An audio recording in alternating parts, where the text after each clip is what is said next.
Halo pemirsa, bagaimana kabar Anda? Harus selalu sehat dan semangat dong pastinya. Karena senang sekali hari ini saya Irin Anggun dapat kembali hadir untuk menemani aktivitas Anda dalam program Bincang hari ini. Spesial pemirsa, saat ini kita sudah berada di rumah dinas Bupati Kabupaten Bantul. Dan tentunya sudah bersama dengan dua narasumber terbaik spesial yang sudah berkenan untuk berbincang terkait dengan tema yang sudah kita persiapkan khusus untuk pemirsa. Apa sih yang akan kita bahas hari ini? Pastinya pemirsa sudah penasaran sekali. Namun sebelumnya kita boleh sapa dulu dua narasumber terbaik yang sudah hadir hari ini. Di sebelah kiri saya pemirsa sudah hadir yaitu Bupati Kabupaten Bantul, Bapak Haji Abdul Halim Musli. Pak Halim, apa kabar? Ya baik, alhamdulillah. Selamat pagi semuanya, sehat-sehat semuanya. Sehat dan semangat tentunya ya Pak Halim. Ini kesibukannya seperti apa nih Pak Halim saat ini? Ya, karena ini akhir tahun, maka kita melakukan pemantauan Nataru, hari Natal dan Tahun Baru. Ini kan harus dikendalikan, jangan sampai terjadi kerumunan yang tak diinginkan ya Pak? Ya, kerumunan-kerumunan yang tak bisa dikendalikan. Karena itu akan menjadi media yang sangat baik untuk penyebaran COVID-19. Oke, jadi concernnya terhadap pengawasan terkait dengan libur Nataru begitu ya Pak ya, agar masyarakat ini tetap di rumah saja. Semoga begitu ya Pak ya. Baik, terima kasih Pak Halim, dan satu lagi pemirsa sudah hadir bersama dengan kami yaitu Kepala BPN Kabupaten Bantul, Bapak Iskandar Subagio. Pak Iskandar, apa kabar? Alhamdulillah, selamat pagi, salam sehat untuk kita semua. Semoga kita selalu terpelihara, terjaga, dan selalu dalam kondisi sehat lahir batin. Amin, sehat lahir batin ya Pak, betul sekali. Ini saya merasa tersanjung sekali karena hari ini saya paling cantik sendiri. Karena dua narasumber ini ganteng-ganteng semuanya, serasi semua menggunakan batik juga. Terima kasih sekali lagi untuk Pak Halim dan juga Pak Iskandar. Baik, untuk episode kali ini Pak Halim, Pak Iskandar, kita akan membahas terkait dengan penyelesaian tanah tutupan Jepang. Betul ya Pak ya? Nah, kita ke Pak Iskandar dulu. Pak Iskandar, sebelum kita lebih dalam lagi terkait dengan penyelesaian konflik begitu. Nah, boleh diceritakan sedikit sejarah tanah tutupan Jepang ini. Seperti apa Pak? Monggo Pak Iskandar. Oke, terima kasih. Selamat pagi untuk kita semua. Salam sehat. Assalamualaikum warahmatullahi wabarakatuh. Waalaikumsalam. Terkait dengan tanah tutupan Jepang di Parangtritis, itu memang sejarahnya dari panitia pengelola tanah tutupan Jepang itu memang dilaporkan juga sudah sampai ke presiden, yaitu itu bahwa sejak tahun sebelum tahun 43 itu kan sudah tanah bekas milik adat yang sudah ada letter C. Kemudian pada tahun 43 itu dikawasi oleh pemerintah Jepang untuk kepentingan pertahanan tentara Jepang, sehingga itu ditutup dari akses apapun. Ya, jadi ditutup dari akses apapun sehingga yang bisa menggunakan hanya tentara Jepang. Itu ada sejarahnya.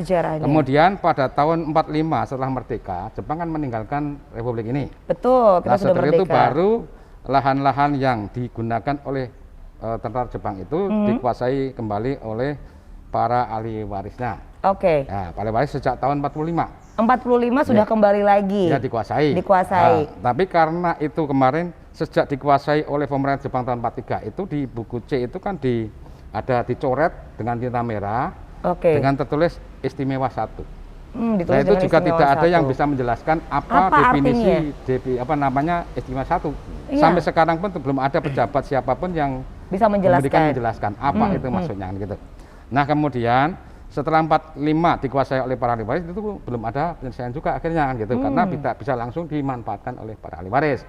Nah, kemudian itu ada laporan-laporan untuk penyelesaian itu sampai ada petunjuk baik dari Kemendagri maupun Kementerian Agraria waktu itu sebenarnya harus diselesaikan paling lambat tahun 53. Paling lambat sebenarnya. Ternyata dari 53 sampai sekarang sudah 68 tahun ternyata belum ada penyelesaian. Baru tahun ini akan ada penyelesaian gitu. Itu sejarahnya. Nah, kalau luasnya kalau menurut laporan itu seluruhnya itu sebenarnya luasnya kurang lebih 226 hektar. 226 hektar. Ya, tapi yang merupakan tanah milik warga yang sudah letter C itu sekitar 106. 106 sekian hektar gitu. Nah, itu hingga sekarang yang masih dikuasai dan mungkin tahun 2021 ada penyelesaian dari tim GTRA DIY. GTRA itu gugus tugas reforma agraria tingkat provinsi dengan gitu. Oke. Itu Baik. begitu. Jadi kalau boleh di-highlight sedikit tentang sejarah dari Tanah Tutupan Jepang ini, dari tahun 43 ini dikuasai betul ya Pak ya, oleh Jepang, lalu juga kemudian Jepang meninggalkan Republik ini, tahun 45. kemudian kembali ke warga, ke masyarakat begitu ya Pak ya? Oke, dan ternyata terjadi konflik atas ini sebenarnya status kepemilikannya ini seperti apa begitu. Dan sebenarnya sudah ada mandat untuk permasalahan ini harus diselesaikan di tahun 53 ya Pak ya. Tapi sampai sekarang ternyata belum terselesaikan juga, tapi sudah ada kisi-kisinya ya Pak ya. Oke, seperti itu. Baik, boleh kita ke Pak Halim. Pak Halim, tadi sudah sedikit kita dengarkan sejarah ataupun cerita tentang Tanah Tutupan Jepang. Nah, menurut Pak Halim ini sebenarnya apa yang terjadi ketika dari tahun 53 sampai dengan sekarang ini belum ada penyelesaian, baru akhir-akhir ini ada gitu. Bagaimana tanggapan Bapak? Iya, ya yang terjadi adalah belum adanya legalisasi hak kepemilikan kepada pemilik yang sesungguhnya. Legalisasi hak, ya. Maka GTRA, gugus tugas reforma agraria, ini ingin menuntaskan dengan wujud pemilik yang sesungguhnya, ahli waris dari tanah-tanah itu, itulah yang berhak untuk memiliki, menguasai. Nah, sebagai bukti bahwa mereka memiliki legalitas hak atas tanah itu, ya harus diterbitkan sertifikat. Tetapi penerbitan sertifikat ini kan harus melalui proses. Betul. Ya, sehingga diperoleh informasi yang meyakinkan bahwa si Sutonoyo Dadapwaru, nama-nama orang, Sutonoyo Dadapwaru ini memiliki tanah di persil sekian, lokasinya sekian. Itu harus ada bukti-bukti yang meyakinkan. Betul. Ada dokumennya ya Pak ya? Ya, ada dokumen yang meyakinkan sehingga bisa dihindari adanya konflik agraria, sengketa lahan itu. Nah, pemerintah daerah mendorong agar ini segera dituntaskan agar masyarakat ini memiliki legalitas haknya itu, sehingga bisa dimanfaatkan dengan tenang, dimanfaatkan dengan meyakinkan. Betul. Apakah untuk pertanian, industri, maupun jasa-jasa yang lain. Karena basis ekonomi konvensional di Kabupaten Bantul itu ya pertanian, ya tanah yang akan digunakan untuk pertanian atau industri ataupun jasa-jasa yang lain.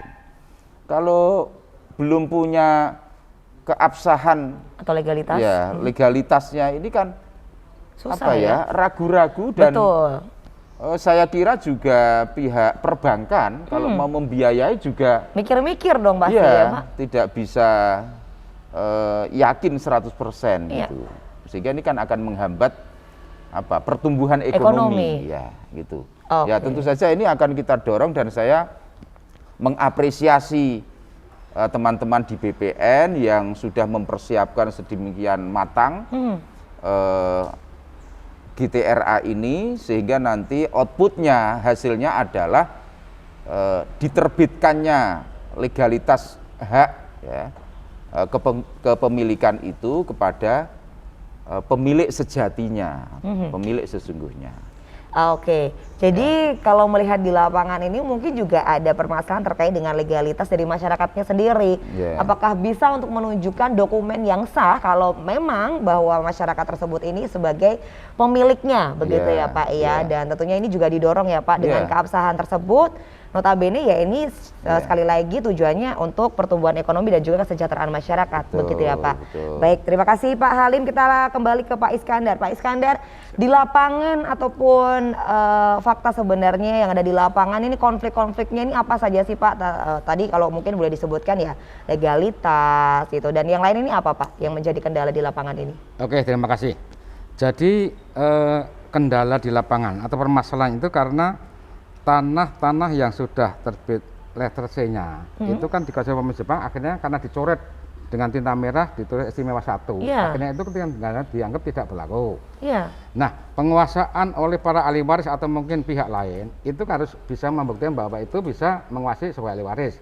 Tapi kan tidak serta-merta dengan ditinggalkannya tanah dan penguasaan menipu Jepang itu langsung bisa diambil alih begitu aja kan gitu. Betul. Karena ada dicoret istimewa 1. Nah, istimewa 1 itu tahun 53 itu berarti kan harus ada kejelasan. Apakah ini bisa dikuasai langsung? Iya. Sehingga pemerintah ya harus menyelesaikan mestinya kan gitu.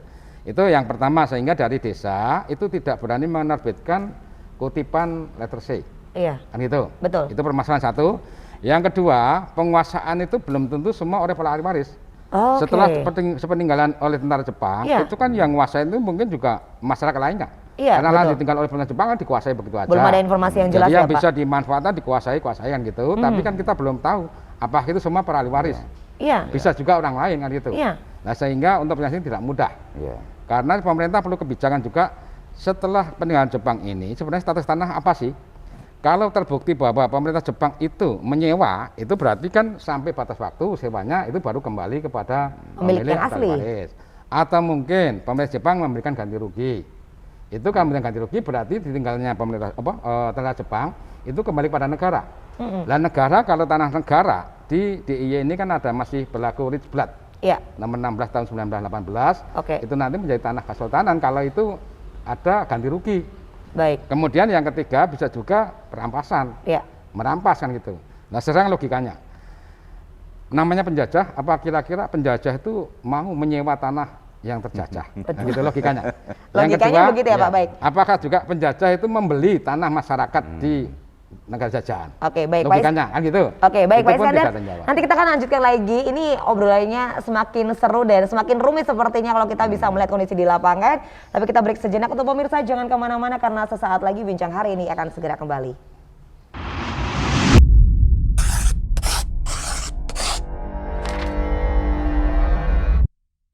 Terima kasih pemirsa Anda masih setia bersama kami di Bincang hari ini. Dan untuk pemirsa yang baru saja hadir dan bergabung bersama dengan kami, hari ini kita membahas terkait dengan penyelesaian tanah tutupan Jepang.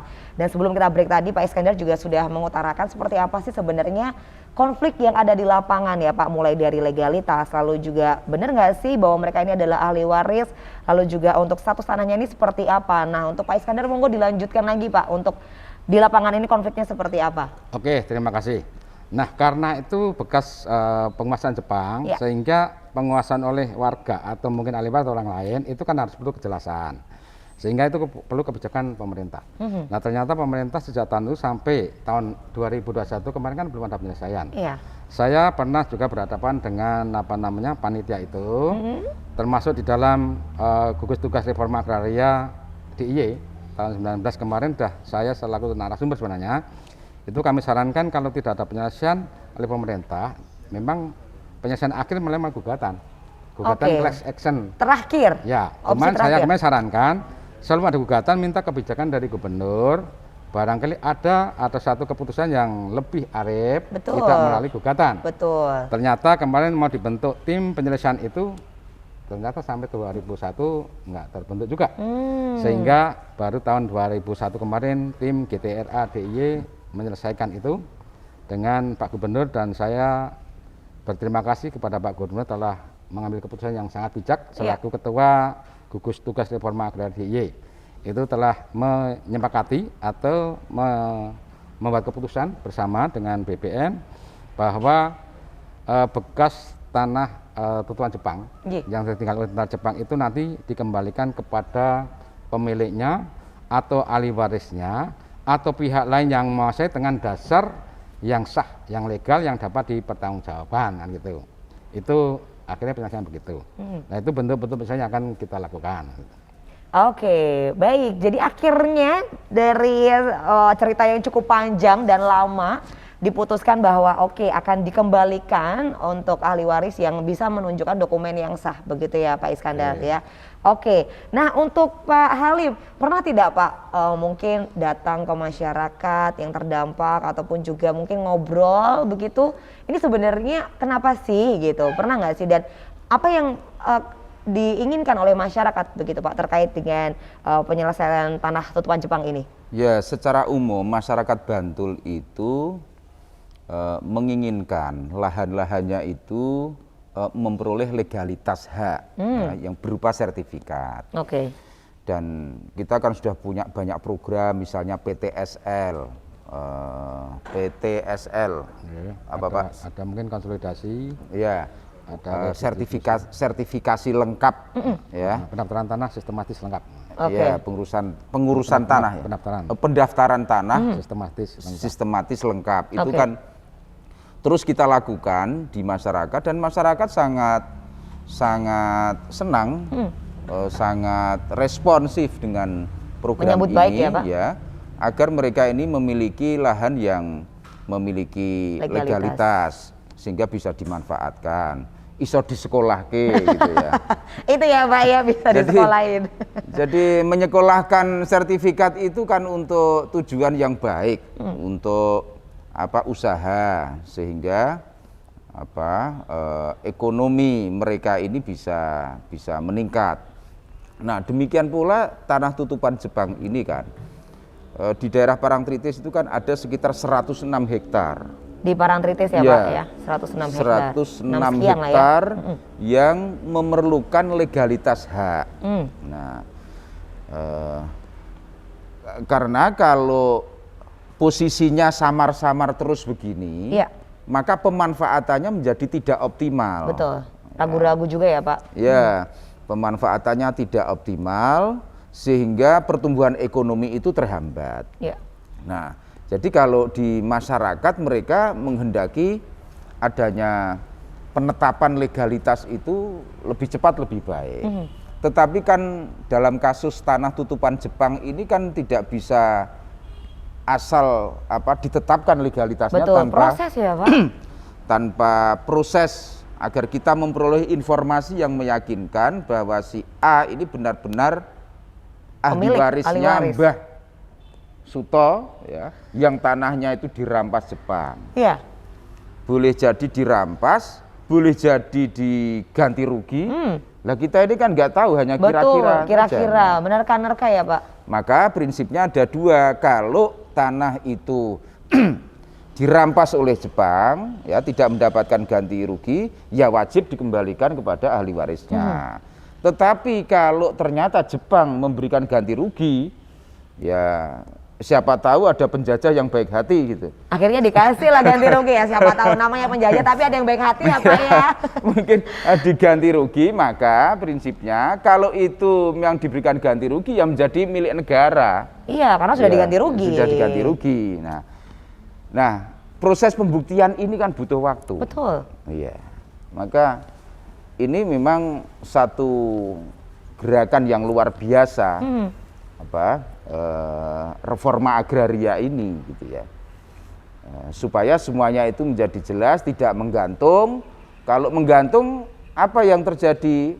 Konflik agraria, konflik saling mengklaim ini milik saya, ini milik saya. Maka harus dikelirkan melalui gerakan reforma agraria ini.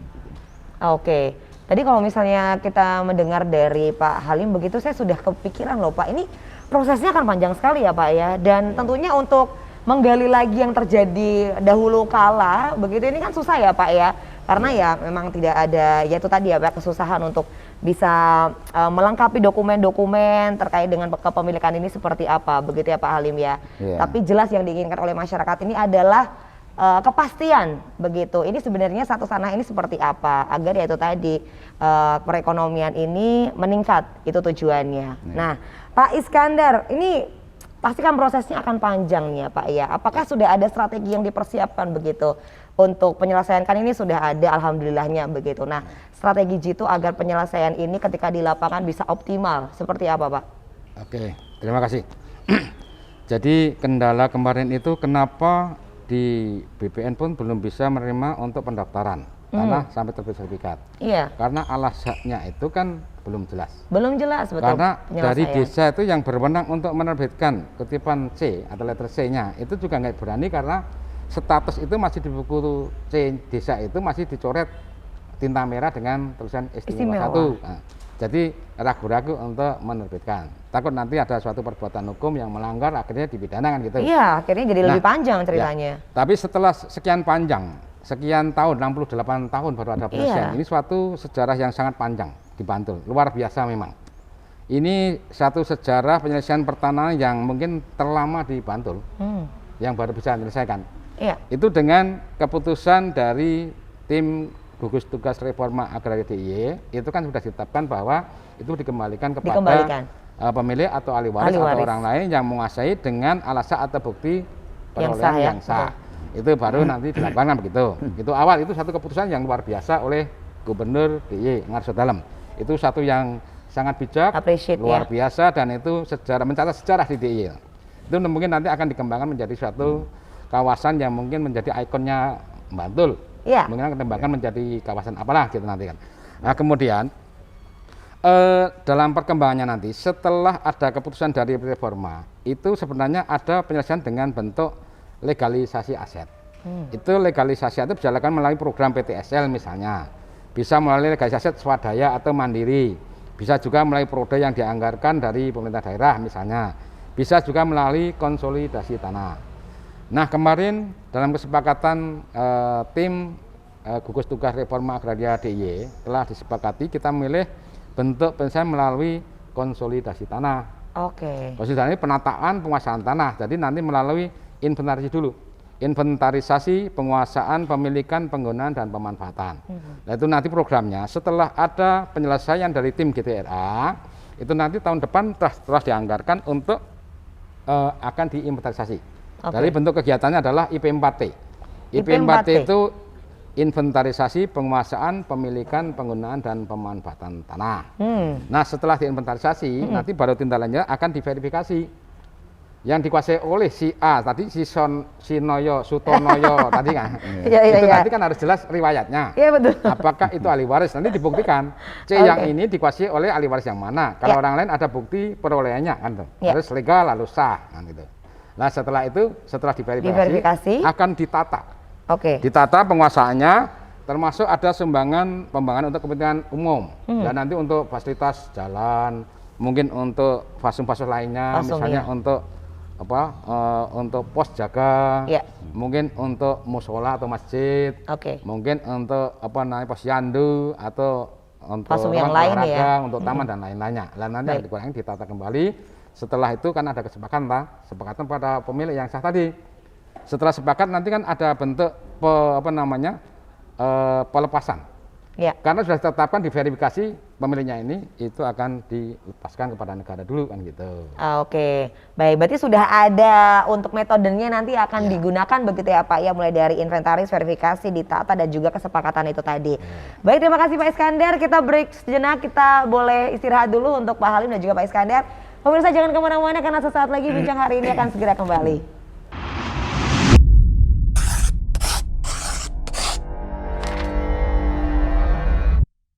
Terima kasih pemirsa sudah masih setia bersama kami di Bincang hari ini, dan tentunya masih berada di Rumah Dinas Bupati Bantul bersama dengan Pak Halim lalu juga Pak Iskandar berbincang terkait dengan penyelesaian tanah tutupan Jepang. Banyak sekali ternyata kendala-kendala dan juga fakta di lapangan pemirsa, tidak mudah untuk bisa menyelesaikan sengketa ataupun juga konflik ini, butuh waktu yang cukup lama, namun akhirnya terjadi kesepakatan bahwa nantinya penyelesaiannya adalah tanah ini akan dikembalikan kepada ahli waris yang bisa menunjukkan data ataupun juga surat yang sah seperti itu. Nah, kita lanjutkan lagi mungkin ke Pak Iskandar lagi. Pak Iskandar, dokumen seperti apa yang dibutuhkan oleh ahli waris ataupun juga masyarakat yang merasa bahwa dia mempunyai hak atas tanah tersebut begitu? Apa saja yang harus dipersiapkan dan juga ditunjukkan nantinya Pak Iskandar? Terima kasih. Jadi ini kan tanah bekas milik adat yang sudah terbit letter C, itu kan di desa yang punya data. Di sana udah ada buku C-nya itu atas nama Persil ini, atas nama siapa, itu sudah ada. Dan nanti untuk membuktikan bahwa Persil ini punya siapa, Persil ini punya siapa, Sutonoyo tadi, itu nanti baru ditelusuri yang menguasai. Sekarang ahli waris dari ini siapa? Soalnya 68 tahun yang lalu, itu mungkin pemilik itu udah nggak ada lagi itu. Kalau ada mungkin umurnya udah lebih dari 100 tahun kan gitu. Betul. Nah, itu mungkin udah ahli warisnya. Sudah tidak mengingat ahli warisnya pun juga bisa ahli waris yang langsung dari keturunan anak, bisa juga cucu. Karena ahli waris golongan 1 itu kan turun ke bawah. Jadi anak, cucu, buyut itu ahli waris tingkat golongan 1. Kalau golongan 1 nggak ada, baru golongan 2 itu ke orang tua, nggak mungkin lagi. Kalau golongan 2 nggak ada, golongan 3 ke samping, saudara, ponakan dan lain itu, yang gitu. Dan ini akan telusuri dari situ. Setelah pembuktian bahwa itu benar sebagai ahli waris, baik golongan 1 maupun golongan 3 tadi, nanti baru akan diinventarisasi, baru diverifikasi. Iya. Nah, mungkin ada juga pihak lain yang menguasai tanpa dasar. Nah, Oke. tanpa dasar ini dipertanyakan, perlu dari mana? Nah, mungkin ada riwayatnya, mungkin jual beli di bawah tangan, mungkin jual beli di depan kepala desa atau lurah. Nah, itu nanti harus dibuktikan. Setelah terbukti, itu berarti kan verifikasi tuntas, baru nanti akan dilakukan penataan. Penataan dengan melalui program konsolidasi tanah. Itu yang disepakati. Oke. Nah, konsolidasi tanah itu nanti kan kegiatannya banyak. Iya. Nanti akan kita jelaskan setelah ini nanti. Yang pasti bentuk penyelesaian itu nanti itu yang kita pilih, dan kegiatannya nanti panjang, bukan hanya dalam waktu 1 tahun atau 2 tahun. Yang pasti kepastian itu. Kepastian bahwa akan dikembalikan kepada pemilik atau ahli waris itu sudah pasti. Sudah pasti. Oke. Tinggal menindaklanjuti prosesnya dengan kegiatan yang akan kita lakukan tadi kan gitu. Oke, baik. Jadi untuk masyarakat ini minimal sudah agak lega lah Pak ya, sudah bisa bernafas dengan lega karena sudah ada keputusan akan dikembalikan. Yaitu tadi PR-nya berarti bagaimana mereka bisa membawa dokumen yang sah bahwa mereka ini adalah ahli warisnya, begitu ya Pak Iskandar. Ya, betul. Baik, kita ke Pak Halim. Pak Halim tadi sudah diceritakan seperti apa nanti proses penyelesaiannya. Nah, dari Pak Halim sendiri kebijakan ataupun dorongan yang nantinya akan diberikan agar nanti ketika di lapangan ini semuanya bisa berjalan dengan lancar. Seperti apa Pak Halim? Monggo. Ya, intinya pemerintah tidak ingin membiarkan konflik agraria itu berlarut-larut. Iya. Bertahun-tahun bahkan puluhan tahun. Berpuluh-puluh tahun. Maka diperlukan kehadiran pemerintah Iya. untuk mengurai masalah ini lalu menetapkan siapa pemiliknya. Nah, seperti contoh Pak Iskandar tadi, untuk memverifikasi ahli waris saja itu juga butuh waktu. Iya. Ya kan? Betul. Karena ada orang yang mengaku saya juga anaknya Pak ini. Nah, Mumet kalau bahasa kita mumet ya kan? Pak. Iya. Jadi pertama untuk memastikan siapa ahli warisnya itu saja di beberapa kasus itu juga panjang, tidak mudah. Mungkin karena istrinya 2 atau mungkin istrinya 3 itu kan juga Wah, jadi masalah. ini bukan mumet lagi, ruwet kalau yang gede Pak ya ini. Bundet bahaya. nah, Dia bundet nah ya, gitu. Nah, jadi betapa proses untuk reforma agraria ini menyangkut banyak hal yang tidak bisa diselesaikan dengan cepat, gitu ya. Ya, kita maunya cepat, tetapi juga harus akurat, gitu. Iya. Nah, karenanya ini diperlukan kerjasama semua pihak, utamanya pihak kelurahan, untuk bisa memberikan informasi yang akurat agar bisa dijadikan dasar bagi gugus tugas reforma agraria ini untuk mengambil keputusan-keputusan yang cepat tetapi juga harus akurat. Nah, kita sekali lagi tidak ingin konflik agraria atau ketidakjelasan status ini berlarut-larut, berpuluh-puluh tahun, berabad-abad, karena memang tugas pemerintah itu ya harus mengklirkan, menyelesaikan masalah pertanahan ini, ya. Ya, kita merdeka itu kan belum lama kan sebenarnya. Iya. Ya. Kalau dikatakan belum lama juga gitu ya Pak ya. Lama, dijajah Belanda, dijajah Jepang, sehingga tatanan agraria kita ini menjadi rumit karena pernah dikuasai pihak asing. Pihak asing pergi, lalu harus dikembalikan ke ahli warisnya setelah kurun waktu sekian puluh, mungkin sekian abad gitu ya. Nah, tetapi apapun ini harus ada progres, gitu. Harus ada progres daripada kita membiarkan saja. Betul. Ya, harus ada progres.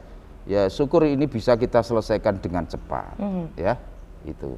Oke, tidak hanya cepat tapi juga akurat begitu ya iya. Pak. Sepakat sekali. Kalau misalnya cepat tapi tidak akurat, nah nanti akan menjadi konflik lagi begitu ya Pak ya. Dan ini diharapkan juga kerjasama untuk masyarakat yang memang merasa bahwa memang saya mempunyai hak atas tanah tutupan Jepang yang mungkin kemarin-kemarin juga belum ada penyelesaiannya ya. Monggo silahkan dari sekarang mungkin dipersiapkan seperti apa dokumen-dokumennya. Nah Pak Iskandar, untuk mungkin informasi lalu juga mungkin apa saja yang akan dibutuhkan oleh masyarakat begitu untuk bisa mengklaim bahwa oke, ini adalah tanah saya, warisan saya begitu. Ini bisa dilakukan seperti apa Pak? Mungkin konsultasi ataupun juga nanti seperti apa Pak? Begini, nanti kan ada peta desa, ada buku tanah desa yang sudah menunjukkan bahwa dulu parcel-parcel itu pernah dikuasai oleh almarhum siapa sebelum dikuasai oleh pemerintah Jepang. Nah itu nanti ada riwayatnya. Dan nanti untuk menelusuri riwayat siapa sih ahli warisnya, itu nanti kan juga dari desa kan yang paham. Oke. Dari ahli waris si Pak Suto, almarhum Baik. Suto itu adalah si mungkin Heri Widodo, Parno. Wah, ini Caimin, udah misalnya mulai begitu. turunannya. Iya. Mungkin itu sudah nggak ada lagi, mungkin cucunya. Mungkin ke istrinya tadi, apalagi juga ada Ya. yang istrinya 1, 2, 3. Wah, ini Nah, yang Bantul itu bundet tadi terjadi. Pak Halim. Ya memang Jadi- di Bantul ini ada juga yang ruwet karena istrinya ada 2, ada 3. Wah, ini bahaya ini. Memang itu yang lebih. Contoh, rumit kan contoh, itu. itu Contoh, iya. Istrinya ada Fakta- namanya Titik, Wiwi, Nini. Gitu. Oh, jadi berapa nih istrinya dari Titi? Tapi faktanya ternyata terjadi dan ada. Kami yang pusing memang gitu lah. Iya. Nah, itu telusuri itu kepastian bahwa itu sebagai ahli waris nanti kan ditetapkan ada ahli warisnya. Nah, kalau ahli waris yang apa namanya dibuat oleh yang bersangkutan atau ahli waris dengan diketahui oleh seorang saksi, dibenarkan oleh lurah, dikuat oleh camat, nah itu bisa dilakukan juga. Tapi apakah itu nanti akurat?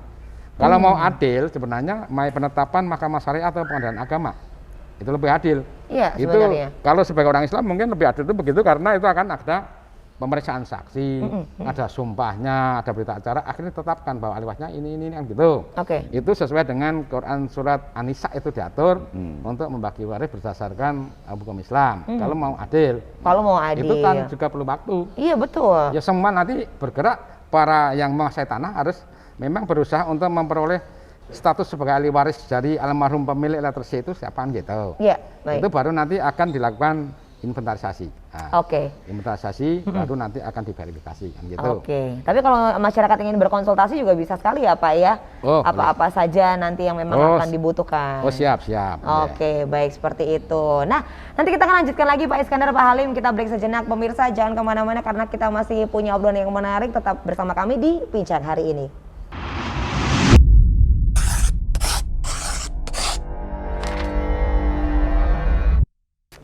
Terima kasih pemirsa Anda masih bersama kami di Bincang Hari Ini dan tidak terasa saking asiknya kita ngobrol bersama dengan Pak Iskandar lalu juga Pak Halim. Kita sudah berada di segmen terakhir tapi kita masih akan lanjutkan lagi berbincang terkait dengan penyelesaian tanah tutupan Jepang. Kita ke Pak Iskandar lagi. Pak Iskandar, nantinya akan proses ini, penyelesaian ini akan dilakukan mulai dari kapan nih Pak? Oke, terima kasih. Setelah ada keputusan oleh tim gugus tugas reforma agraria DIY, itu kemarin di akhir Oktober.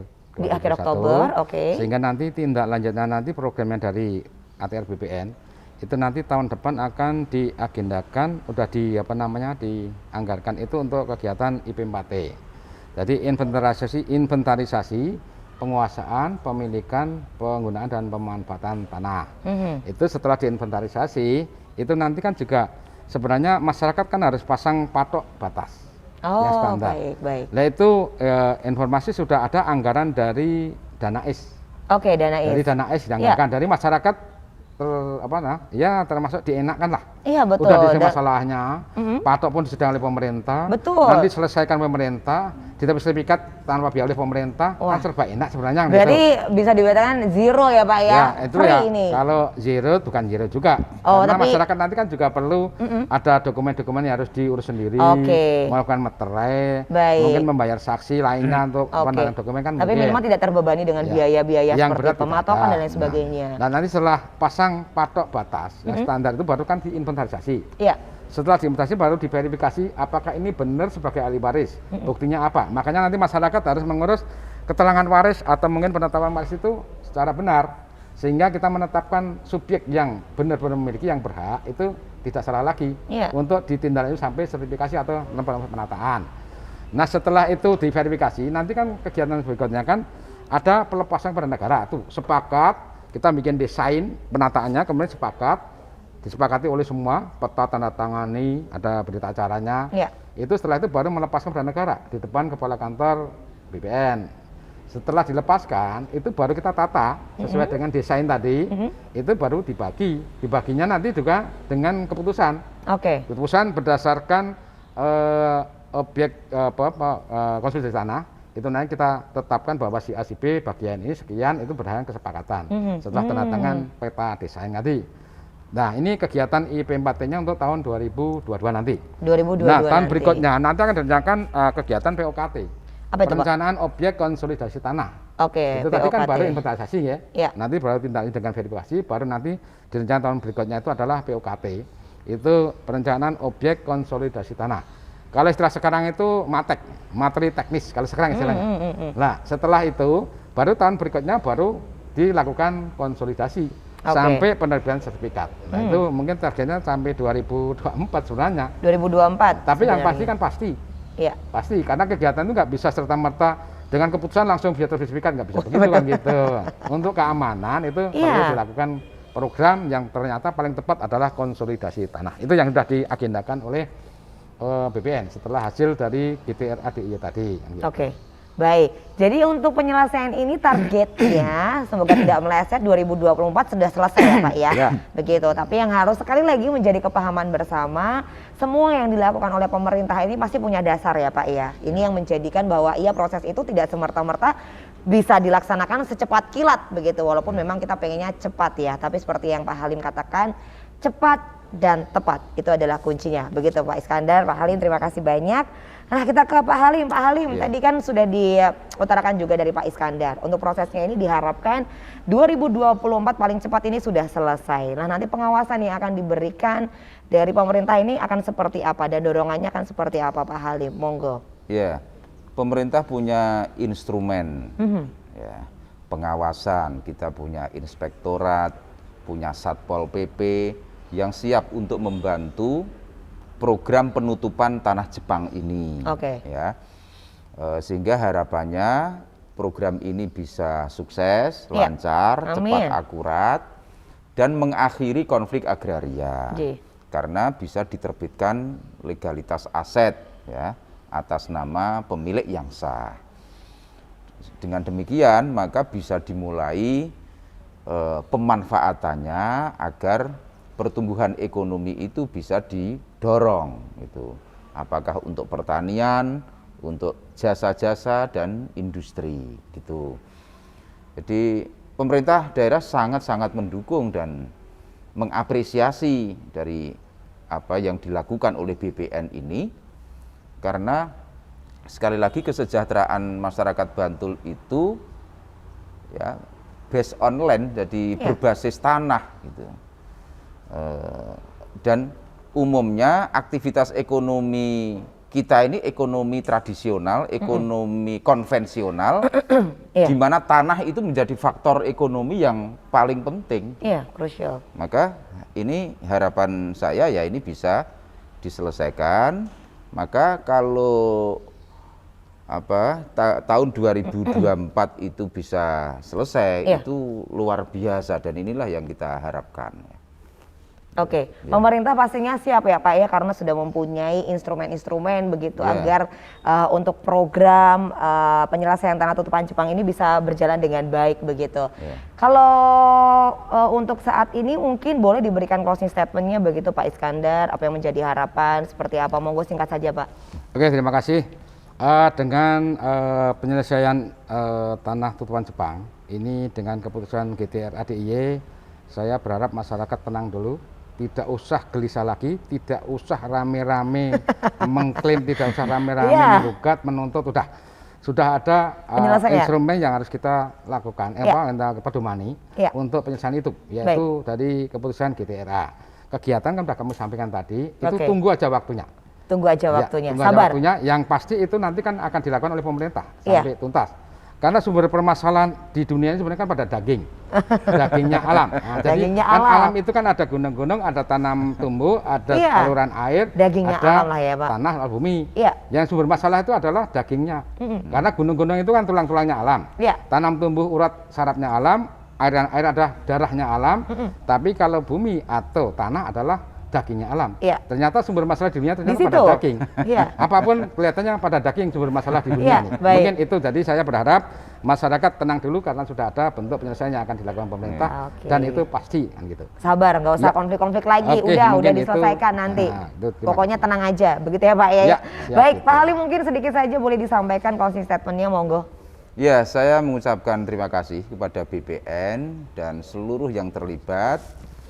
Semoga program penyelesaian tanah tutupan Jepang ini bisa mengakhiri konflik agraria kita dan bisa mendorong pertumbuhan ekonomi, karena legalitas aset itu nanti akan bisa terselesaikan dengan baik. Gitu. Ya, Baik. mari kita sukseskan program penyelesaian penutupan tanah Jepang. Baik, intinya semangat ya Pak, dan untuk masyarakat silahkan bersabar. Begitu. Ya, Baik, boleh ya. kita beri tepuk tangan dong untuk Pak Iskandar, Pak Halim. Terima kasih banyak untuk waktunya. Semoga yang disampaikan ini bisa disimak baik oleh masyarakat dan sukses ya Pak Iskandar, semangat. Semoga untuk apa yang direncanakan terkait dengan penyelesaian tanah tutupan Jepang ini bisa berjalan dengan lancar. Sehat selalu untuk Bapak semuanya. Terima kasih untuk pemirsa yang sudah menyaksikan bincang hari ini, dan terima kasih untuk BPN Kabupaten Bantul, dan terima kasih sekali lagi untuk Pak Halim yang sudah menyempatkan waktu untuk berbincang hadir pada hari ini. Pemirsa jangan lupa untuk terus menerapkan protokol kesehatan dalam setiap aktivitas Anda karena bahaya corona masih mengintai di sekitar kita. Akhir kata, saya Irin Anggun pamit undur diri, sampai jumpa.